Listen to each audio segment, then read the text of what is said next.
car didn't do too bad.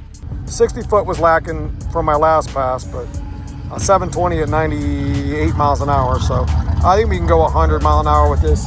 Go 7.0s or whatever. To give you guys a quick rundown of the engine, it's your basic stock block, stock bottom end build with flip pistons, 93 Cobra Cam, GT40P heads from the Junkyard UNported with the intake and the throttle body. Basically, this engine's all Ford production from like 40 years ago. Minus the injectors and head studs, it's all factory. Of course, there's a turbo kit on it, but for what it is, I'm pretty impressed with it.